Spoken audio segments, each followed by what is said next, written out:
todos os jornalistas, cinegrafistas, fotógrafos, técnicos de imprensa que estão aqui no Palácio dos Bandeirantes. Hoje, segunda-feira, dia 18 de maio.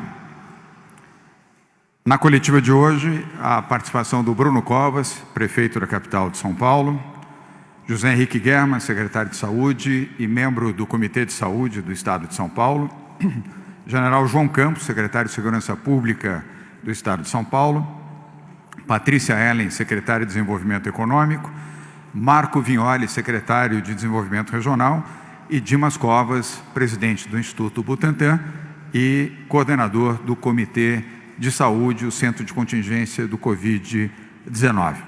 Estão também aqui acompanhando a coletiva e poderão responder a perguntas dos jornalistas o secretário municipal de Saúde da capital de São Paulo, Edson Aparecido, Sérgio Saleitão, secretário de Cultura e Economia Criativa do Estado, Flávio Amari, secretário estadual de Habitação, Vinícius Lumert, secretário estadual de Turismo, o Kleber Mata, secretário estadual de Comunicação, e o Walter Iosch, que é o presidente da Junta Comercial do Estado de São Paulo. A todos, obrigado pela presença. Também agradecer à TV Cultura, que está já em transmissão direta e ao vivo desta coletiva, igualmente a TV Band News e a Rádio Bandeirantes, a TV Jovem Pan, a TV UOL, a Rede Brasil, a Record News e a TV Alesp. Também aqui presentes técnicos, profissionais e repórteres da TV Globo, Globo News, TV Record, TV Bandeirantes, CNN, SBT, Rede TV e TV Gazeta. Bem, nas mensagens de hoje, de forma curta, mas incisiva, estamos vivendo, como todos sabem, a mais grave crise de saúde da história do país nos últimos 100 anos. E a mais grave crise econômica também da história do país nos últimos 100 anos. Temos que vencer a crise, mas para vencer a crise, temos que vencer o coronavírus. Eu volto a repetir, o inimigo da economia não é a quarentena, é a pandemia. Nós temos que vencer a pandemia para resgatar a economia do país. E o mesmo aqui em São Paulo. Para isso, todo o apoio, todo o suporte à ciência, à medicina e à saúde, porque ela que nos orienta para o combate ao coronavírus, o achatamento da curva, a proteção às pessoas e a salvar vidas, o máximo de vidas possíveis a serem salvas em São Paulo e espero também no Brasil. O cardeal arcebispo de São Paulo, o Dom Odilo, declarou recentemente, numa entrevista a um jornal aqui de São Paulo, uma frase que é uma verdade significativa. A economia existe em função das pessoas. Sem pessoas, não é possível economia. Pessoas mortas, pessoas infectadas, pessoas doentes, não proporcionam uma economia ativa e capaz de resgatar oportunidades àqueles que dependem desta economia.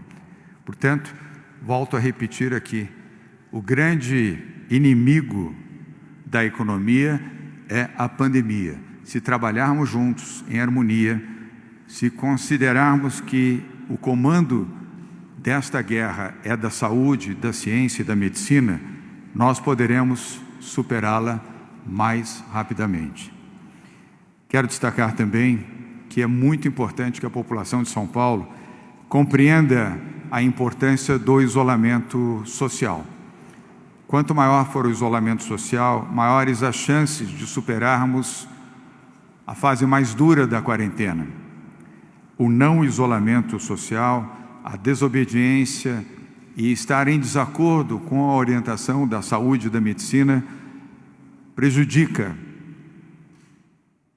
o conjunto de decisões do governo do Estado de São Paulo para a ativação econômica e a recuperação nesta área em São Paulo.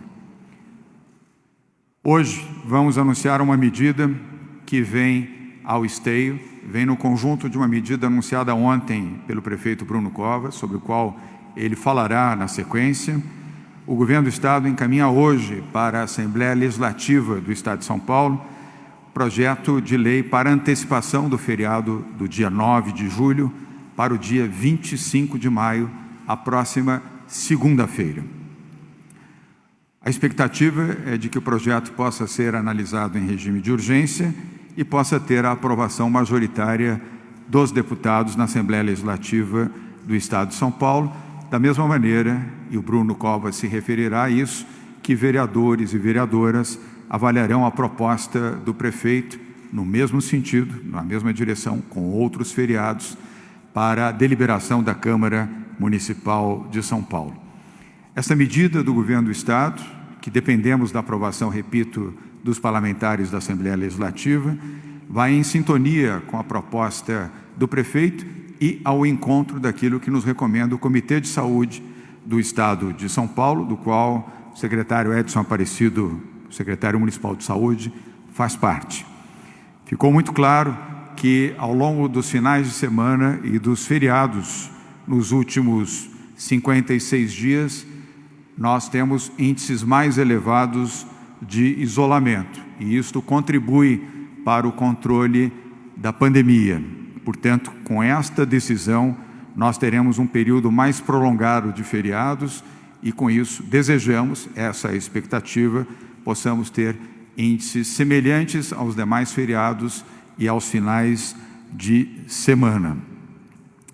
Com isso também, nós vamos recomendar que prefeitos de outros municípios da região metropolitana, do interior do Estado de São Paulo e do litoral, possam igualmente avaliar com as suas câmaras municipais a antecipação de feriados municipais para os dias que sucedem a estes feriados aqui de São Paulo, ou seja, dias 26 e 27 de maio, quarta e quinta-feira da próxima semana.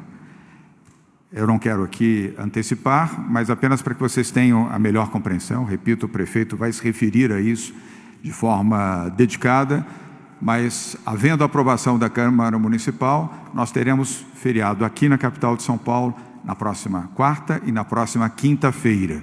Sexta-feira, ponto facultativo. Se a Assembleia Legislativa aprovar a medida sugerida pelo Executivo, teremos feriado também na segunda-feira, dia 25. Se prefeitos e prefeitas de municípios da região metropolitana, interior e litoral, compreenderem e entenderem também como uma medida viável junto às suas câmaras legislativas, teremos dias 26 e 27 de maio também como feriados nestes municípios. Tudo isso com o objetivo de aumentar o índice de isolamento e permitir que as pessoas em casa possam estar protegidas e também os seus familiares. Segunda e última comunicação de hoje, antes de ouvirmos o prefeito Bruno Covas, pela manhã fizemos a 9ª reunião do Comitê Empresarial Solidário. Este comitê tem a participação de mais de 350 empresas, precisamente 362 empresas. Chama-se Comitê Empresarial Solidário. Hoje pela manhã, empresários, dirigentes empresariais fizeram uma doação adicional no valor de 76 milhões de reais. Agora, somando as doações anteriores, temos 653,5 milhões de reais em doações em dinheiro, produtos e serviços. A prioridade destas doações está sendo para o plano social, para a compra da cesta do alimento solidário para populações em estado de pobreza e extrema pobreza, começando aqui pela capital de São Paulo, região metropolitana e outras áreas do estado de São Paulo, onde bolsões de pobreza estão identificados. No total, neste mês de maio, temos 1 milhão de cestas de alimentos, nós já havíamos anunciado isso, para atender 4 milhões de pessoas. Cada cesta atende 4 pessoas pelo período de 30 dias. E também agora iniciamos a distribuição da cesta dos produtos de higiene e limpeza. Com estas doações, acrescentamos também lotes de EPIs, equipamentos de proteção individual, para o sistema de saúde pública e também de segurança.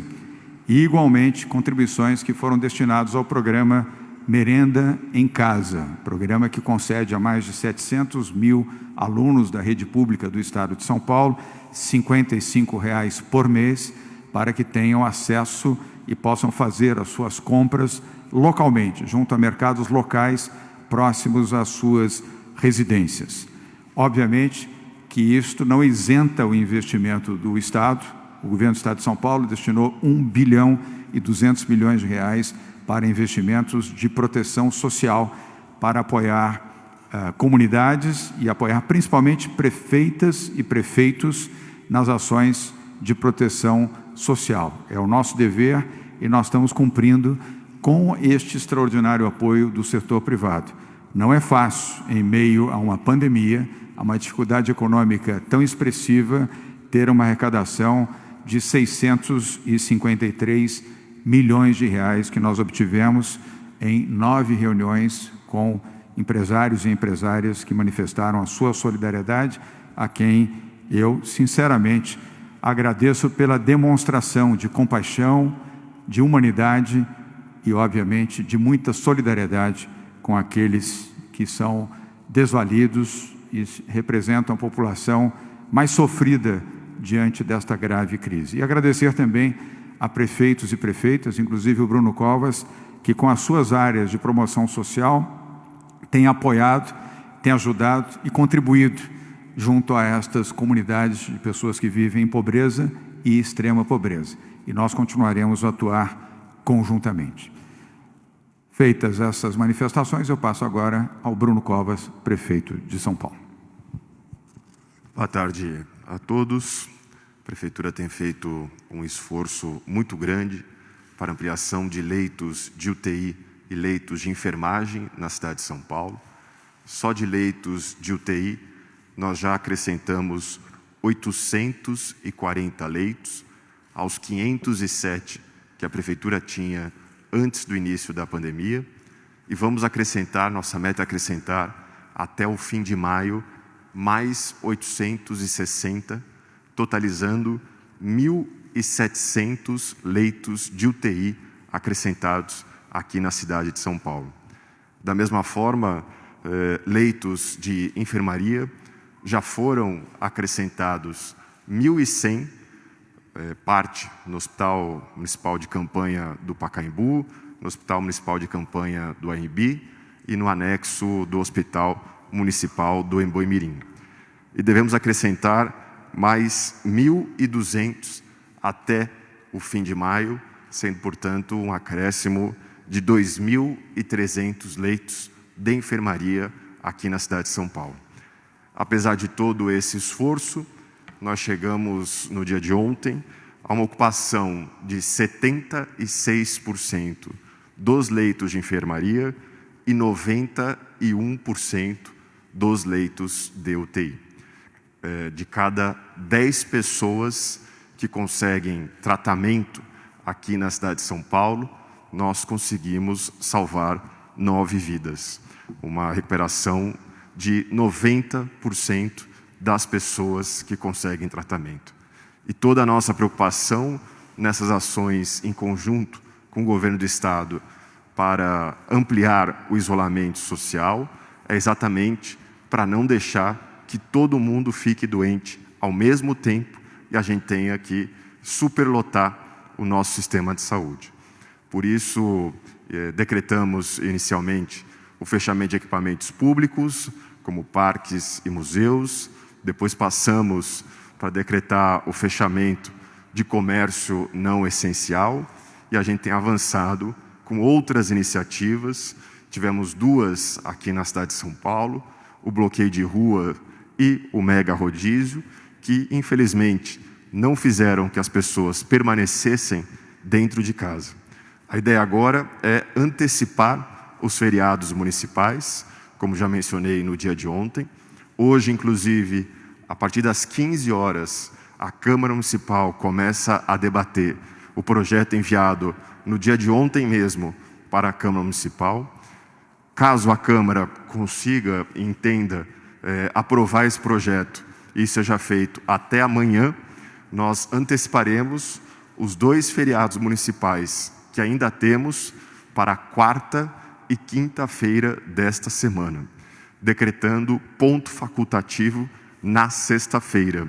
Portanto, teríamos aí um período de quarta, quinta, sexta, sábado e domingo, onde a gente poderia atingir os índices que nós atingimos no dia de ontem, domingo, na cidade de São Paulo, quando nós tivemos 56% de isolamento social aqui na cidade.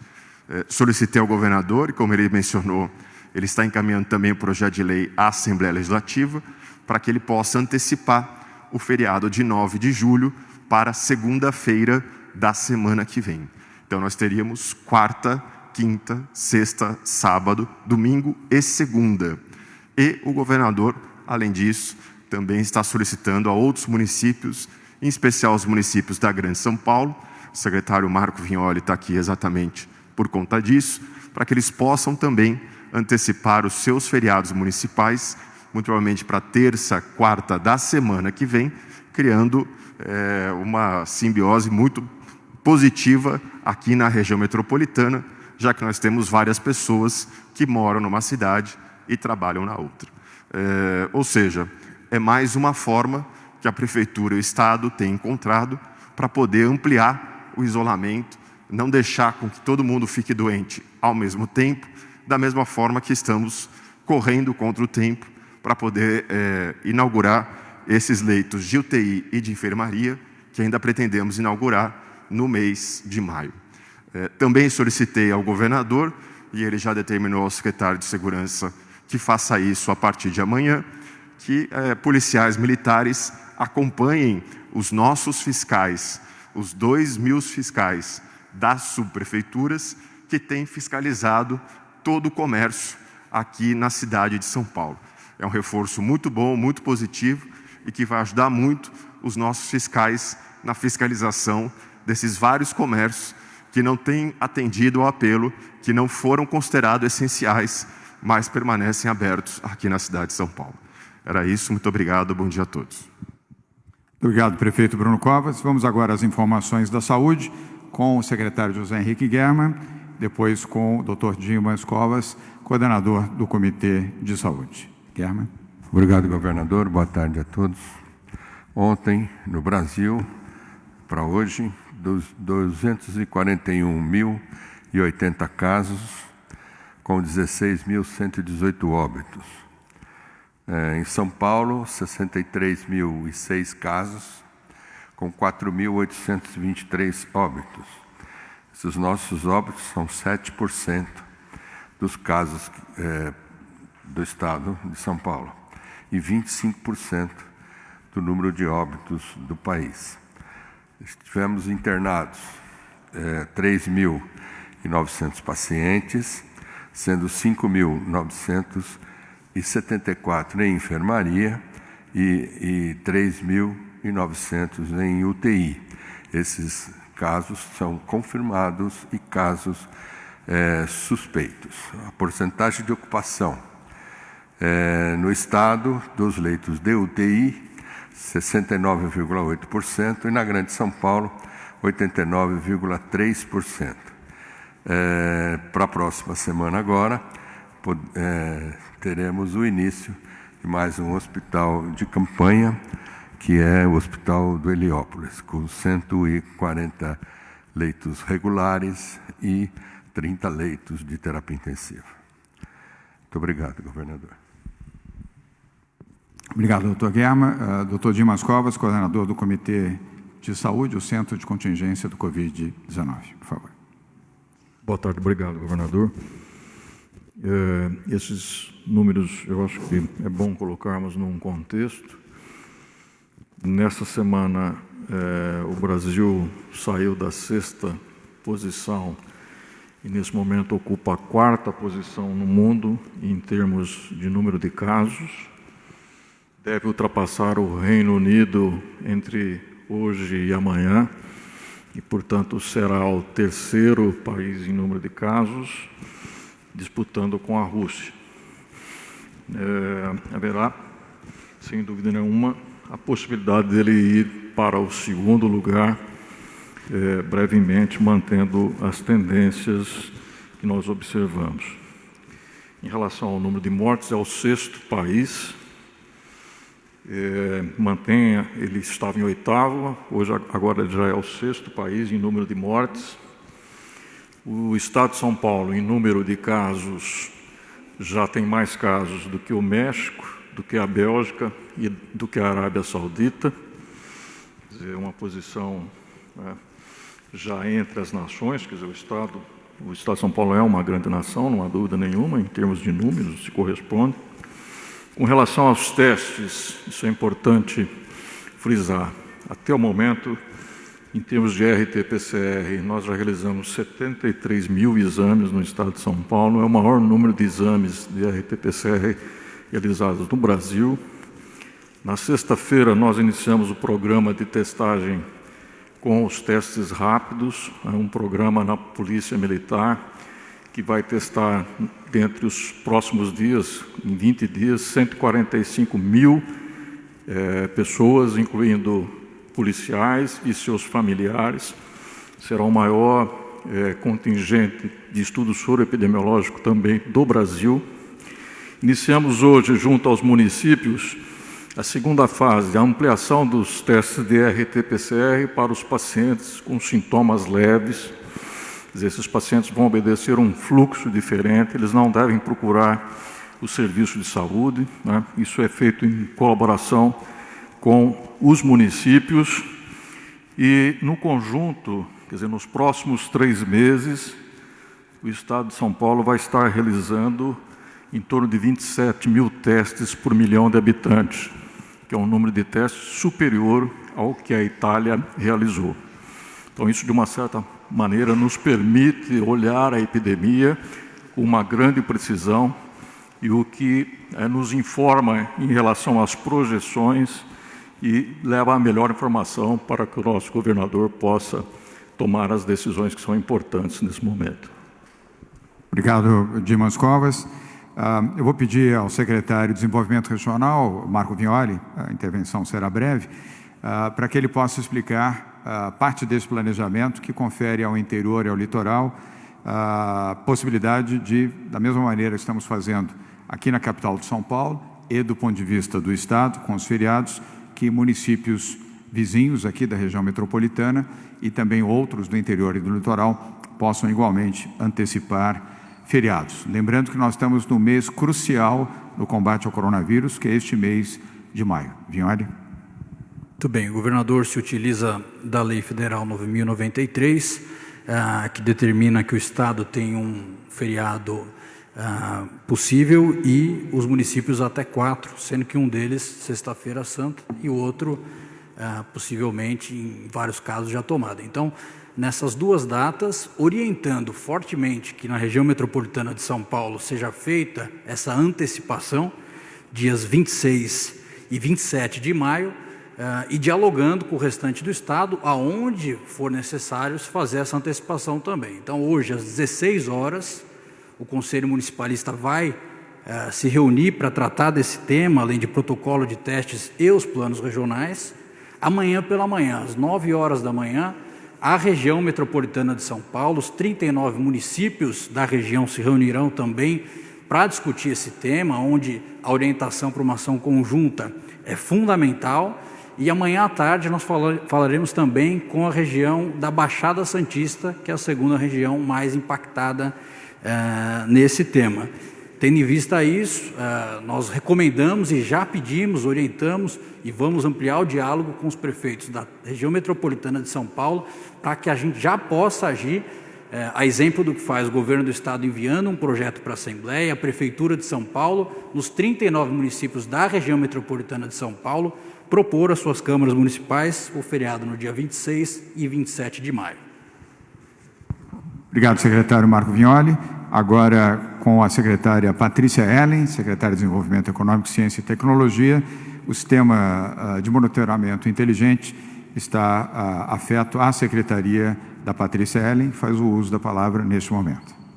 Obrigada, governador. Então, eu vou falar dos dados de isolamento que nós tivemos no último sábado e no domingo, que acabamos de receber também.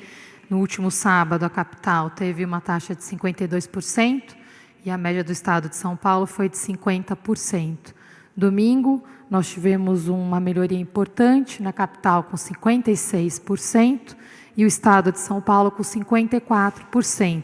Reforçando a importância dessa medida e da colaboração de todos os municípios, nós percebemos que, de fato, nos fins de semana e nos feriados, temos uma melhora importante da taxa de isolamento e que é uma forma positiva, construtiva de todos trabalharmos juntos para o controle da pandemia nesse momento tão delicado, tão crítico que estamos vivendo.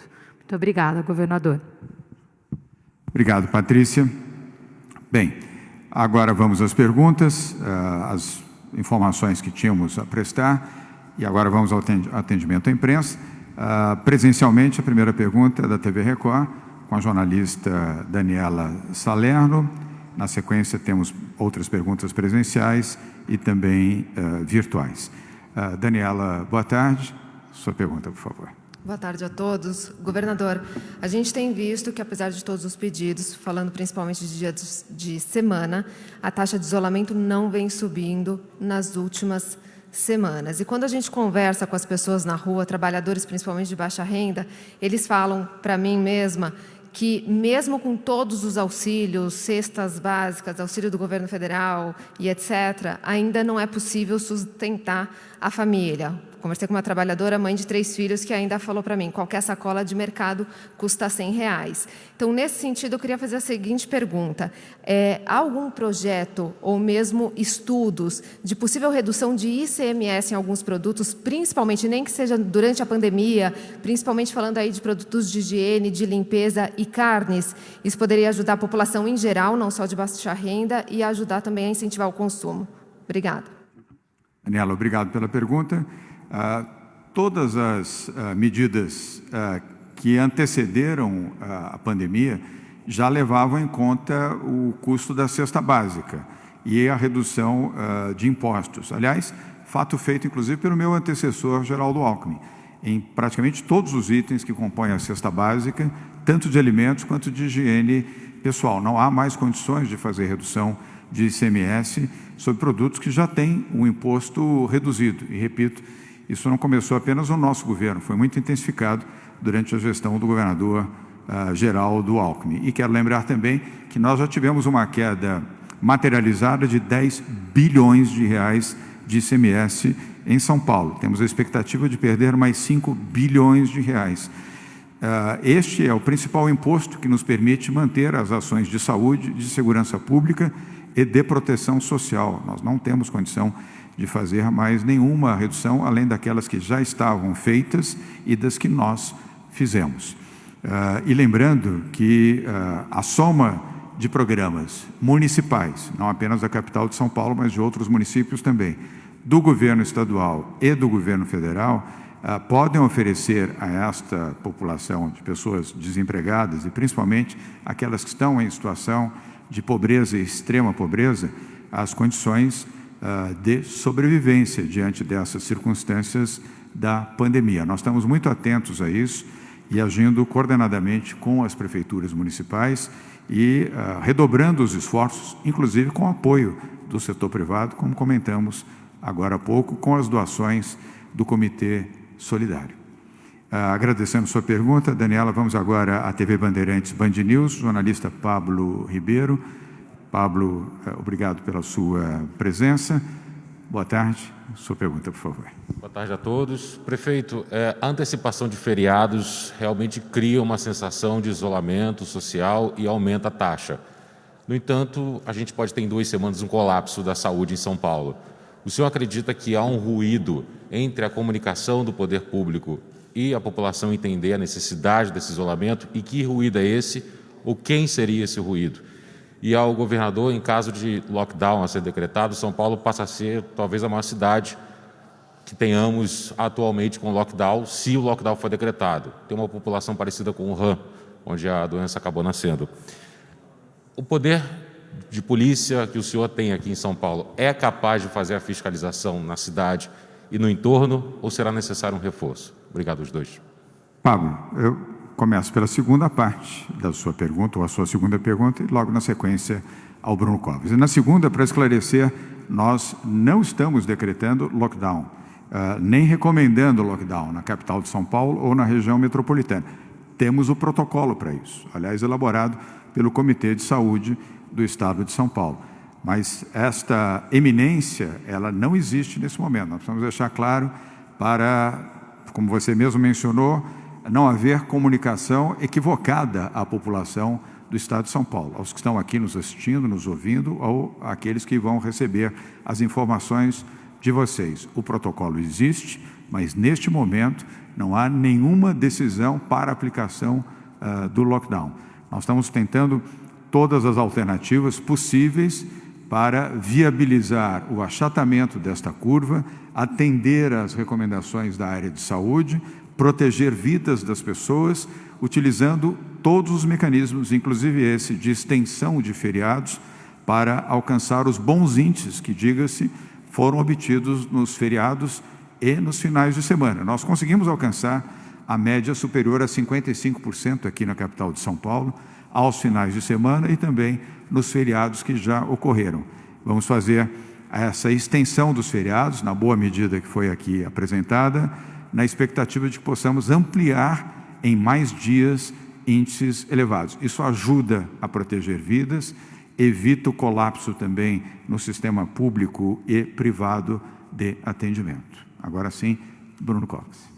Olha, Pablo, eu só tenho a agradecer à população da cidade de São Paulo. Mesmo quando a gente fala em 48% de isolamento, nós estamos falando em 6 milhões de paulistanos e paulistanas que têm entendido a mensagem. Estamos chegando aí a mais de 50 dias de quarentena aqui na cidade de São Paulo.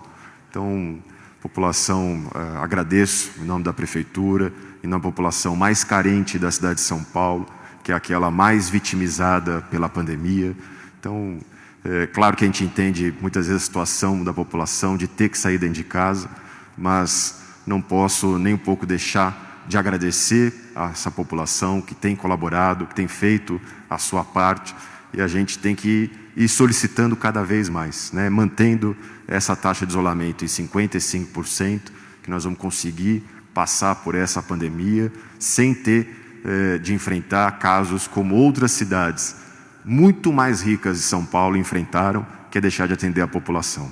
Então, a Prefeitura tem feito seu esforço, a gente reconhece o esforço que a população tem feito e pede aqui para que a população continue a fazer esse esforço, um esforço às vezes sobre-humano, para que a gente possa ultrapassar esse período, podendo continuar a salvar vidas. Os números, inclusive, já foram apresentados aqui em outras oportunidades, 30 mil pessoas salvas na cidade de São Paulo por conta das ações que a Prefeitura e o Governo do Estado estabeleceram com o apoio da população que tem permanecido dentro de casa. Então, eu só tenho a agradecer a todo paulistano, paulistana, que não apenas tem compreendido e ficado dentro de casa, como tem ajudado a população mais carente, doando alimentos, doando roupas, doando kits de higiene, participando, mostrando, né, o quão forte é esse lado solidário da população da cidade de São Paulo. Obrigado, Bruno. Pablo, apenas para reforçar esta informação, hoje pela manhã, na reunião do Comitê Solidário, eu destacava que o Fundo Social do Estado de São Paulo, Pablo, tem recebido doações de R$10, R$20, R$30, vindas de comunidades, vindas de bairros mais pobres e desfavorecidos aqui da capital de São Paulo e também de regiões de baixa renda na região metropolitana de São Paulo. Ou seja, é uma demonstração de solidariedade, demonstração de apoio, de compreensão, um lado de compaixão, mesmo daqueles que têm dificuldade. Por isso, cabe sim agradecer ao povo de São Paulo, agradecer a todos que têm ajudado, contribuído, colaborado, os que têm sido solidários com as suas doações, não importa se de R$10 ou 10 milhões de reais, o valor do gesto está expresso na iniciativa e volto a fazer aqui um agradecimento muito especial às mulheres. 78% das mulheres consultadas aqui no Estado de São Paulo são favoráveis ao isolamento social, apoiam o isolamento social e a maioria delas trabalha junto a outras mulheres para que façam o mesmo, ou seja, fortalecendo a decisão da saúde e da medicina para que se protejam e permaneçam em casa. As mulheres têm sido as grandes heroínas dentro deste patamar de isolamento social. Mães, avós, mulheres de todos os matizes socioeconômicos em todas as regiões do Estado têm respondido muito bem. Então, a você que é mulher, mais uma vez, muito obrigado pela sua sensibilidade e a sua capacidade de ajudar e convencer outras mulheres e outras pessoas a também ajudarem no isolamento social, na proteção à vida. Pablo, obrigado pela sua pergunta. Vamos agora a uma pergunta virtual, vem de São José do Rio Preto, do jornalista Gabriel Vital, do Diário da Região. Gabriel, obrigado pela sua participação, você já está em tela. A sua pergunta, por favor. Obrigado, governador. Governador, o senhor estuda dar algum tipo de autonomia aos prefeitos do interior para que eles possam decidir sobre flexibilização do comércio, de atividades hoje consideradas não essenciais, em suas cidades, até antes mesmo do dia 31? Gabriel, obrigado pela pergunta. Vou pedir ao nosso secretário de Desenvolvimento Regional, Marco Vignoli, que possa responder, se necessário, com comentários da área de saúde. Vignoli. Bom, muito bom dia. Primeiro, saudar em nome do prefeito Edinho Araújo a imensa maioria dos prefeitos de São Paulo que tem feito um trabalho excepcional no combate ao coronavírus.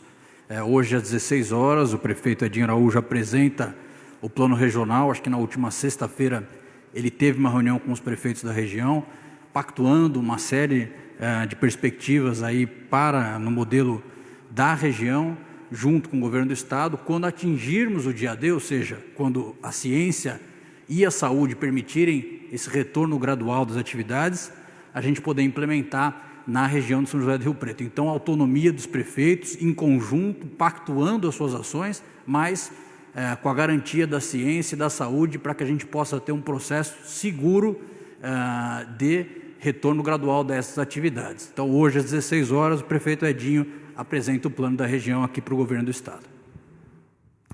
Obrigado, Marco Vignoli. Gabriel Vital, muito obrigado pela sua pergunta. Continue acompanhando aqui a nossa coletiva e grato por ter participado e formulado a sua pergunta.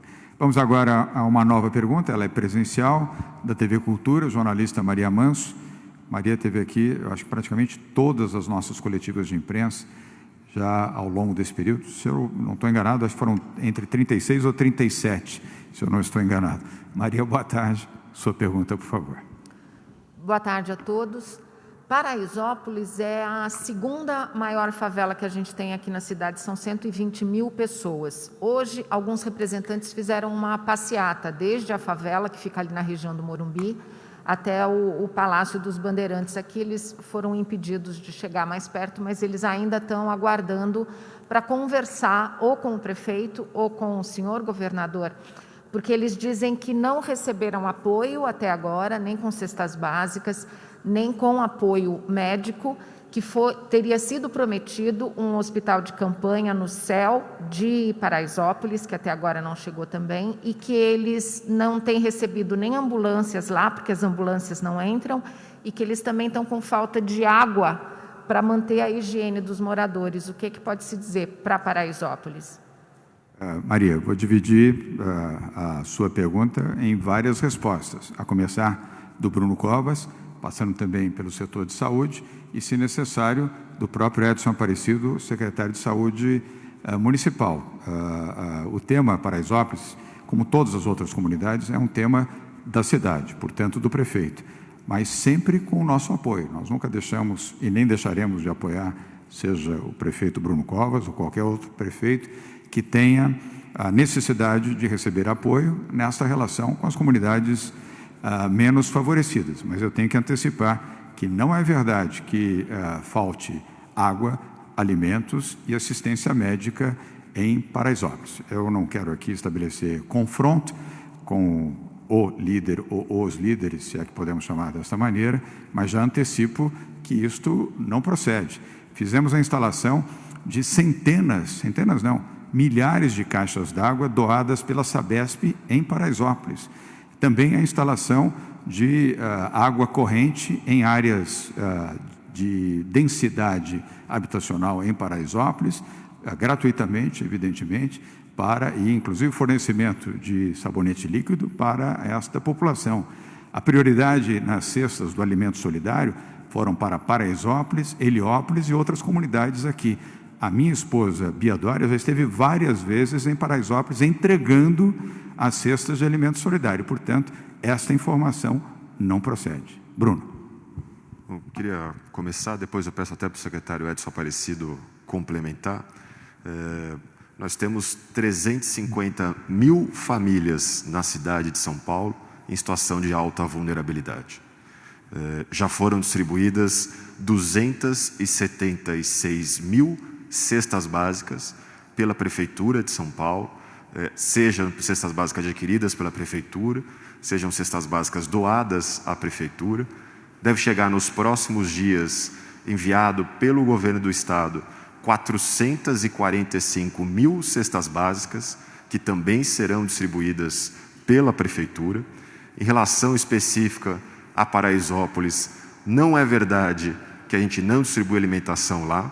O próprio Centro-Dia do Idoso tem distribuído marmitex para todos os idosos que estão em isolamento social. Os serviços que a Secretaria Municipal de Assistência e Desenvolvimento Social tem lá em Paraisópolis estão distribuindo cestas básicas. Agora, tanto a distribuição de marmitex quanto a distribuição de cestas básicas não são para os liderados dessas lideranças. São para as pessoas que estão cadastradas e apontadas pela Secretaria Municipal de Assistência Social como as em maior situação de vulnerabilidade. Ampliamos, inclusive, o quadro técnico lá no CRAS da Vila Andrade, que atende Paraisópolis, e no dia 29 de abril nós lançamos o edital no valor de 110 milhões de reais para a canalização do primeiro trecho do córrego Antonico. Se não tiver nenhuma paralisação feita pela Justiça ou pelo Tribunal de Contas, agora, início de junho, a gente conhece a empresa vencedora que vai fazer essa obra. Queria pedir aqui para o secretário Edson Aparecido complementar, até porque nós já temos equipamentos da área da saúde lá em Paraisópolis. Nós temos 4 equipamentos de saúde em Paraisópolis, uma AMA 24 horas, que entre 1º e 15 de maio fez 2.746 atendimentos. Temos 3 unidades básicas de saúde e hoje nós fazemos um monitoramento de 680 pessoas sintomáticas dentro de Paraisópolis pelas nossas equipes, tanto de agentes comunitários como Programa de Saúde da Família. Essas 3 unidades básicas de saúde, em todo o período da pandemia, já fizeram 2.000 ações de conscientização da população com os agentes comunitários. E temos também um CAPS adulto. Nós tínhamos 10 leitos, ampliamos para 22 leitos e hoje 2.020 pessoas têm o acompanhamento psiquiátrico dentro do Paraisópolis. Os 2 hospitais de referência para Paraisópolis é o Hospital do Campo Limpo, que nós não atendemos Covid, lá nós atendemos todas as outras especialidades, e também os pacientes que são detectados com Covid são tratados no hospital nosso do Boimirim. Então, todas as ações de saúde, os 4 equipamentos nossos lá estão em pleno funcionamento. Obrigado, Edson Aparecido. Vou pedir a Patrícia Ellen para complementar, a Maria Manso, para que você e todos aqui tenham informações corretas a esse respeito. Eu lamento ter que contrariar a informação que você recebeu, mas a verdade é a verdade. Patrícia. Nós estamos à disposição para dialogar e para contribuir da melhor forma com a comunidade. Nós fizemos, inclusive, há poucos meses atrás, um dos maiores esforços coletivos entre a Prefeitura e o Estado de São Paulo. Mais de 10 secretários reunidos foram pessoalmente para a comunidade para iniciar um trabalho conjunto. Uma série de políticas públicas foram iniciadas e deram origem ao projeto Comunidades, que está sendo replicado em outras regiões também. E até comentei hoje, eu tentei entrar em contato, especialmente com o presidente do G10 Favelas, o Daniel, para entender pelo ângulo econômico se havia algum pleito específico. Mas eu queria destacar que o trabalho que a secretária Célia Parnes tem feito na região, em parceria com a Prefeitura, tem sido bastante amplo, né, com Bom Prato. Tem o trabalho também do secretário Rossielli, que foi feito em parceria com a Saúde Municipal e Estadual. É um piloto bastante inovador, que está sendo feito, inclusive, em parceria com a iniciativa privada, para criar espaços de isolamento para pessoas que tenham sintomas do coronavírus. Exatamente pela dificuldade de isolamento, foi um ponto específico pedido pela comunidade e que está sendo implementado agora. É uma parceria público-privada, né, e com um piloto para que esse resultado seja acompanhado. E, além disso, como já foi dito, todo o trabalho que está sendo feito do Alimento Solidário e o trabalho do Banco do Povo, com microcrédito na região. A gente iniciou ali políticas públicas muito importantes e que podem ter aí um futuro muito promissor, não somente durante o coronavírus, mas depois. Eu acho que o que é mais importante agora é que a gente dialogue, que a gente busque soluções conjuntas. Manifestações pacíficas também são sempre muito bem-vindas, mas é um momento que a gente tem que deixar de politizar o coronavírus e ajudar as pessoas que mais precisam. Tem muita gente precisando de ajuda nesse momento e é nosso dever buscar pontos comuns, né? Buscar realmente sair desse diálogo político, de quem leva o crédito de qual iniciativa. Há muito trabalho sendo feito nessa região e há muita dedicação e estamos todos disponíveis para continuarmos o diálogo e melhorar o alcance das políticas públicas em todas as regiões. Muito bem. Maria Manso, muito obrigado pela sua pergunta. Obrigado, Patrícia Ellen. Vamos agora, obrigado, Bruno Covas. Edson Aparecido também, obrigado. Vamos ao UOL com o Felipe Pereira. Felipe, boa tarde, mais uma vez. Obrigado pela sua presença. Sua pergunta, por favor. Boa tarde a todos. Governador, o senhor disse que existe um protocolo de lockdown que nós não conhecemos, mas o Dr. Dimas, do Centro de Contingência, falou de alguns parâmetros internacionais. Taxa de contágio acima de 1 e lotação dos leitos de UTI de 90%. A gente nunca teve a taxa de contágio abaixo de 1. E um estudo da Unicamp falou que no momento está em 1,44 aqui na capital, 1,49 no estado. E o Dr. German mostrou hoje 89,3% a taxa de ocupação das UTIs da região da Grande São Paulo e nos leitos do município, como o prefeito Covas falou, 91%. O que falta? Algum parâmetro, alguma medida, alguma estatística que não foi contemplada para que o lockdown seja chamado, já que o senhor sempre reforça que a decisão é científica e médica? Obrigado. Obrigado, Felipe. Por, evidentemente, dividir a resposta com o Dr. Dimas Covas e com comentários, se o Dr. José Henrique German desejar também, com a saúde. Felipe, as decisões do governo do Estado são tomadas à base da saúde e da ciência, sensatamente. Não há pressão nem do setor econômico, nem do setor de saúde. Decisões aqui precipitadas, nós não tomamos. Tomamos medidas sempre com muita razão, com muito cuidado, sobretudo num tema como esse do lockdown. A população talvez não saiba o que é o lockdown. É uma situação muito mais dura, infinitamente mais dura do que a quarentena. É preciso ter cuidado com isso. Não podemos simplesmente adotar essa medida como algo confortável para a saúde. Temos que reforçar o sistema público de saúde, aumentar os leitos, como foi dito pelo Dr. German. Quarta-feira abrimos mais um hospital de campanha aqui em Heliópolis, uma comunidade, Maria Manso, onde nós vamos ter mais leitos para o atendimento primário e leitos também para o atendimento inicial com respiradores. Conseguimos finalmente viabilizar a aquisição e o transporte. A aquisição já tínhamos feito, o transporte para a chegada de respiradores até São Paulo, até o dia 31 de maio serão mais 2.000 respiradores que estarão aqui E a prioridade, evidentemente, é a capital de São Paulo e a região metropolitana. Com isso, vamos melhorar o índice de atendimento e baixar os índices que você viu apresentados hoje aqui. A situação está sob controle, não temos nenhum risco neste momento, volto a dizer, não se pode fazer uma projeção segura e absoluta sobre a expansão do vírus, mas, pelos dados que dispomos, ainda estamos dentro de uma margem segura que não estabelece colapso em São Paulo. Mas vamos ouvir a saúde com o Dr. Dimas Covas e, repito, se necessário, comentários do Dr. Germa. Dimas. Bem, Felipe, o lockdown significa um atestado de falência do sistema público de saúde. Quer dizer, quando você decreta o lockdown é porque você perdeu a capacidade de enfrentamento da epidemia. Mas nós não estamos ainda nesse momento. O que nós estamos olhando dia a dia é essa situação. Quer dizer, qual que é o cenário que se aproxima, o cenário provável de acontecer ou não. Então, veja, a questão de incorporação de leitos, a questão de diminuição da curva de velocidade da infecção, tudo isso é preventivo ao lockdown.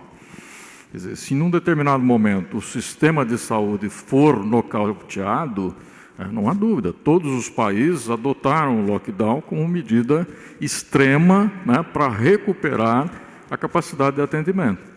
Porque se isso acontecer, os pacientes de Covid estarão com dificuldade, mas os pacientes que têm AVC, têm diabetes, que têm problema cardíaco, estarão todos ameaçados. Então, é uma medida extrema, não é uma medida preventiva, é uma medida que você toma quando o seu sistema de saúde for, eventualmente, nocauteado. Obrigado, Dimas. Germa, quer fazer algum comentário? Acho que está perfeitamente respondido, mas eu só não quero perder a oportunidade de, mais uma vez, falar para todos vocês do fique em casa, salve-se em casa e use máscaras. A sua máscara me protege e a minha máscara protege você. Não vamos dar risco de ficar doentes. Obrigado. Obrigado, Germa. Felipe, obrigado pela sua pergunta. Vamos agora à antepenúltima pergunta de hoje, é da CNN, jornalista Marcela Raal. Marcela, boa tarde. Sua pergunta, por favor. Boa tarde a todos. Bom, só para esclarecer aqui ainda sobre esse ponto, então o lockdown só vai ser decretado se o sistema de saúde for nocauteado, é isso? E uma outra questão é se sobre o uso da cloroquina para pacientes com casos mais leves for aprovado via governo federal, vocês vão adotar também aqui em São Paulo. Obrigado. Marcela, vou dirigir a saúde as suas duas perguntas, mais uma vez ao nosso coordenador do Comitê de Saúde, Dr. Dimas Covas, para responder as duas questões e, se necessário, o Dr. Germa pode fazer alguma complementação. Dimas. Bem, essa questão da cloroquina, que ganhou um debate nacional, e nunca foi um debate da ciência, sempre foi um debate com outros contornos. Quer dizer, no momento inicial do combate à epidemia na China, foram publicados alguns estudos que demonstravam que a cloroquina teria algum benefício. Então, isso animou outros estudos em outros países. Esses estudos foram aparecendo. Então, hoje já existe uma quantidade importante de estudos publicados em revistas conceituadas, uma semana passada pelo Jornal Americano da Associação Médica, que mostra claramente a cloroquina não é uma bala de prata. Ela pode ser útil em situações muito específicas, ela não tem efeito generalizado, é a publicação, quer dizer, uma recomendação para os médicos, né, americanos e do mundo todo. Então, a cloroquina pode ser usada, sim. É uma indicação do médico para caso específico de paciente. E assim mesmo ela tem riscos que precisam ser informados ao paciente, e o paciente precisa estar muito ciente, né, de que as complicações também podem ser importantes. A mensagem é: a cloroquina não é uma bala de prata, né? Ela não pode ser usada como preventivo, ela só pode ser usada em situações muito específicas e com gravidade muito definida pelo médico. Ok. Muito bem, obrigado, doutor Dimas. Marcelo, apenas para complementar a sua pergunta, eu quero dizer que não se prescreve receita por decreto. Portanto, São Paulo não vai aceitar que, por decreto, se estabeleça receituário médico. Nenhuma parte do mundo se trata saúde por decreto-lei ou por medida de ordem política. Vamos agora à penúltima pergunta, é do portal IG, a jornalista Eduarda Esteves. Eduarda, boa tarde. Sua pergunta, por favor. Boa tarde a todos, boa tarde, governador. No último dia 30 de abril, o governo do Estado se reuniu com o então ministro Tais para solicitar demandas para o governo do Estado. Gostaria de saber, entre as demandas foram 4 milhões de testes rápidos, habilitação de leitos, equipamentos de proteção individual para UTI e respiradores. Gostaria de saber se na data de hoje esses pedidos foram entregues, se não, o que ainda falta, e também como é que está esse diálogo com o Ministério da Saúde. Obrigado. Ótima pergunta, Eduardo. Vou pedir ao nosso secretário de Saúde, Dr. Zé Henrique German, para responder os quatro itens que compõem as solicitações que, de fato, fizemos no dia 30 ao então ministro da Saúde, Nelson Tais. Obrigado, Eduardo e todos. Nós estamos cotidianamente em contato com o Ministério da Saúde, no sentido de que a gente obtenha recursos adicionais. A partir desses 4 pedidos que você enumerou, nós recebemos a habilitação de leitos de UTI. Era um pedido de 2.600 ou 2.800 leitos a serem habilitados. Faltam ainda metade aproximadamente, 1.200 leitos a serem habilitados, né? Então foi uma entrega parcial daquilo que nós pedimos para todas as entidades que prestam serviço para o SUS. Obrigado. E, Eduardo, eu queria acrescentar que dos EPIs não recebemos nada do Ministério da Saúde. E também os 200 respiradores que pedimos, não recebemos nenhum respirador. O que nos surpreende, porque o ministro Taixe, no diálogo conosco, inclusive comigo, pessoalmente, além de ser gentil no atendimento e na sua forma de comunicação, disse que o Ministério estava com dificuldades em relação às EPIs e aos respiradores, mas que faria entregas parciais, o que nós aceitamos, dada a circunstância e acreditando na palavra do ministro. Ele tinha prometido já para a semana passada 25 respiradores dentro do limite daquilo que ele tinha disponível. Não recebemos, com a saída, evidentemente, do ministro, não recebemos os 25 respiradores. Então, é importante deixar claro que o epicentro do coronavírus no Brasil, que é São Paulo, não recebeu um único respirador do Ministério da Saúde ao longo destes quase 70 dias de enfrentamento da pandemia. E ainda faltam 1.200 leitos, conforme mencionado pelo Dr. José Henrique German na sua habilitação. E 0 de EPI. Não recebemos um avental e uma máscara sequer. Vamos agora à última pergunta de hoje, é da TV Globo, Globo News, jornalista William Cury. Will, bem-vindo, de volta aqui às nossas coletivas. Sua pergunta, por favor. Boa tarde a todos. Bom, governador, foi dito que o lockdown é uma medida depois que o sistema de saúde estiver já colapsado, já estiver sem vagas. Seria, então, depois de atingir 100% das vagas? Peraí. Deixa eu esclarecer, para não haver um enunciado equivocado. Nós não vamos esperar o colapso para adotar o lockdown. Estamos trabalhando de forma sensata e equilibrada e sob controle para não haver o colapso. E, se necessário, para não haver o colapso, tivermos que decretar o lockdown em alguma cidade ou algumas cidades do estado de São Paulo, nós faremos. Desculpa ter interrompido, mas para não haver um enunciado, ainda que não intencionalmente, equivocado.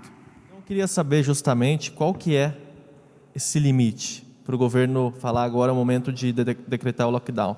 Porque nós temos aqui no estado uma taxa de ocupação de UTI de 69,8%, 70%, na Grande São Paulo 89,3% e aqui na capital 91% dos leitos de UTI já ocupados.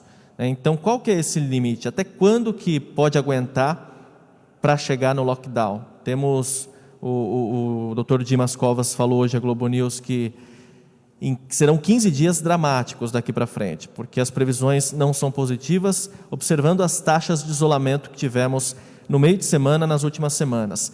Temos umas medidas que são pontuais, como decretação de antecipação de feriado, que tem que ser aprovado ainda, mas deve acontecer, então 6 dias de feriados, mas com medida pontual. Depois que passar, qual que é a outra carta que tem na manga, a não ser o lockdown? Obrigado. William Cury, eu quero dizer que não são medidas pontuais, são medidas sensatas, importantes no pior período da pandemia. Esses 15 dias, Dr. Dimas, evidentemente, tem razão. Ele é o coordenador do Comitê de Saúde. São os 15 piores dias da pandemia em São Paulo. No Brasil, mas especificamente aqui em São Paulo também. Ora, se conseguimos, através de decretos, economizar 6 ou 7 dias com um índice de isolamento acima de 55%, nós estamos colocando 6 ou 7 dias sobre 15 dias, é metade do período. Então, não é tão pontual, é bastante fundamental que isto aconteça. Eu tenho certeza que vereadores da Câmara Municipal e deputados da Assembleia Legislativa aprovarão e nós teremos essa medida, quem sabe, já amanhã homologada pelo Poder Legislativo. A outra medida, novos hospitais de campanha, como esse que vamos abrir amanhã aqui em Heliópolis, em São Paulo. E a outra medida é respiradores, é colocar mais respiradores à disposição do sistema público de saúde para fazer com que os índices, a começar da capital, possam cair desses 98% ou 97% para índices em torno de 70%. Essa é a média desejada para não haver uma situação dramática do ponto de vista do atendimento à população. Mas eu volto aqui para a saúde, eu quis só antecipar, volto ao Dr. Dimas e ao Dr. Germa para esta complementação. E seria muito razoável que, dada essas circunstâncias, e sendo São Paulo o epicentro do coronavírus no Brasil, que o Ministério da Saúde, com ministro ou sem ministro, priorizasse São Paulo, por óbvio. É inacreditável que o Ministério da Saúde, primeiro, não tenha ministro, diante de uma pandemia do tamanho desta que assola o Brasil. E depois vire as costas para São Paulo, epicentro desta pandemia, precisando de respiradores, aliás, como outras capitais também, mas repito, aqui é o epicentro. Alguma prioridade deve-se ter diante de uma pandemia onde São Paulo é o estado que tem o maior número de infectados e de óbitos. Dr. Dimas Covas. Bem, importante frisar que o Centro de Contingência reúne mais de 2 dezenas de profissionais sobre essa questão das modelagens. Os melhores especialistas aqui do Brasil, ligados aos melhores especialistas do mundo, projetam dia a dia os cenários. Quer dizer, isso é um trabalho que tem que ser feito dia a dia, hora a hora, à medida que os dados são gerados. Então, veja, nessa velocidade de isolamento social que nós temos observado nas últimas semanas, é fatal que, em um determinado momento, o sistema de atendimento público será ultrapassado. Esse é o cenário que nós apresentamos ao governador, e o governador está muito informado do que vem acontecendo e como essas modelagens são feitas e são projetadas. Qualquer medida que é tomada, ela tem interferência nessas projeções. Então, essa projeção é uma das projeções. Se as medidas de afastamento, de isolamento social aumentarem, essa projeção muda completamente. Se entram novos leitos, entram novos respiradores, essa projeção muda rapidamente. Então, é esse jogo, quer dizer, a velocidade, de um lado, da epidemia, que nós só podemos controlar com as medidas de isolamento social, e, do outro lado, o crescimento do sistema de saúde. Quer dizer, é uma corrida. Nós não podemos perder para a epidemia. Ou reduzimos a velocidade da epidemia de forma considerável, aumentando as medidas de isolamento social. Enquanto isso, nós vamos correndo com a instalação dos leitos e dos respiradores. Dr. German. Alô?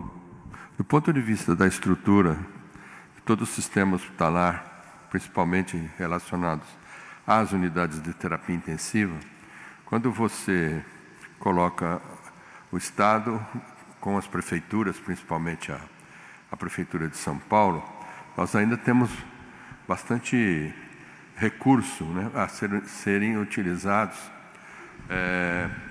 na instalação de novos leitos, né? Então é nisso que nós estamos a todo momento trabalhando, para que dê tempo da que a epidemia diminua a sua transmissão de casos através da melhoria da taxa de isolamento social. Como disse o Dr. Dimas, isso é uma corrida. E, nesse momento, nós estamos trabalhando incessantemente para que os recursos, que é uma parte, um desses elementos da corrida,